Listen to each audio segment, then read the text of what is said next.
What's up, y'all? You're tuning in to the Dedicated Podcast.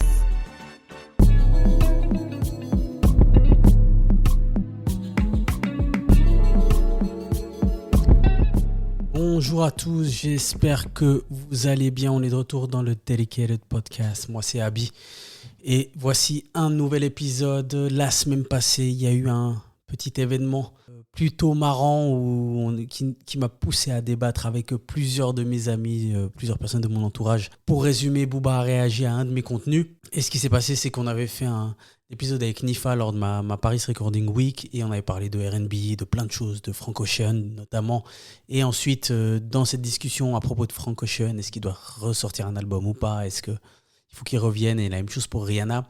On a dérivé sur Booba où, dans la séquence, vous allez pouvoir voir que je dis que s'il avait arrêté après Nero Nemesis, eh ben, ça aurait été iconique, légendaire.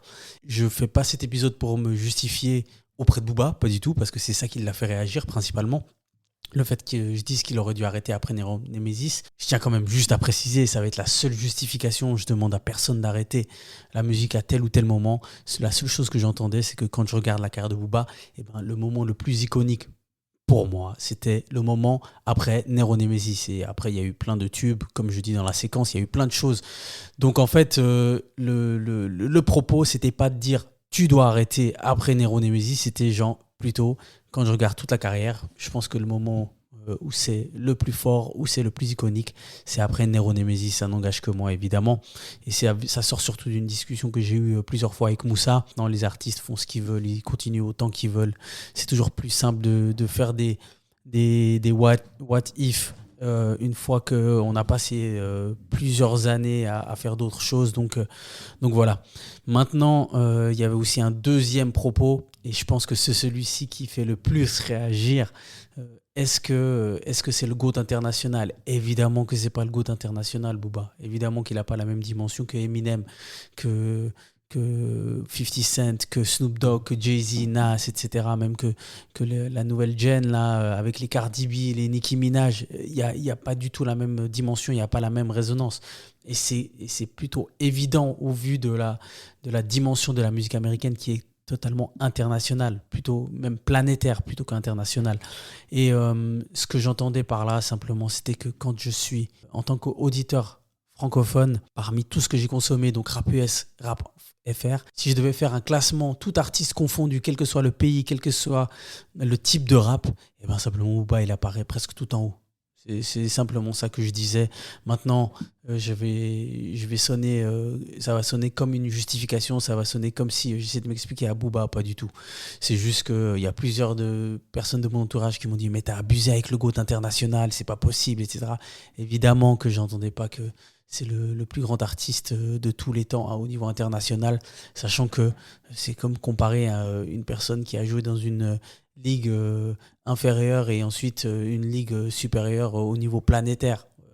T'as beau faire tout ce que tu veux dans la ligue inférieure, bah, t'arriveras jamais au niveau des gens qui sont dans la ligue planétaire. Et quand je parle de niveau, je parle de résonance, de succès, pas de niveau technique, etc. Ça, je laisse les gens juger par rapport à ce qu'ils veulent. Maintenant, Booba, dans sa petite vidéo, il nous a dit qu'on était des truffes, il nous a dit qu'on était une bande de truffes, qu'on était sans talent, etc. Franchement, j'ai même pas envie de réagir à ça. Il pense ce qu'il veut. Est-ce que ça me touche ? Mais pas du tout. Est-ce que son avis est légitime par rapport à cette séquence ? J'estime que non. J'estime que, évidemment, il a jugé ça sur une partie qui est coupée. Franchement, j'ai beaucoup ri de ça avec mes amis, et vous avez vu sur les réseaux, j'ai créé ce fameux t-shirt bande de truffes que je vais pas du tout vendre, c'était juste un montage, et même ce groupe WhatsApp que j'ai rejoint, c'est un montage, ne vous inquiétez pas, il n'y a pas de groupe WhatsApp des gens clashés par Booba, mais tout ce que j'ai envie de dire, c'est que je suis très content que le podcast ait une résonance jusqu'à Booba. Je suis très content que ça circule dans différents pays à des gens qui sont plutôt connus de par ce qu'ils font. Donc la musique, je parle beaucoup de musique. Donc c'est une reconnaissance d'une certaine manière, même s'ils parlent en négatif. Alors évidemment, j'aurais préféré que d'autres personnes fassent un review positif. Mais bon, je vais quand même prendre ce qu'il y a à prendre. Et il y a eu un mini moment de rayonnance pour le podcast, malgré le fait que ce soit un review négatif. Et voilà, on va s'arrêter là. On va continuer à parler de musique, que vous soyez d'accord ou pas. Allez, peace out.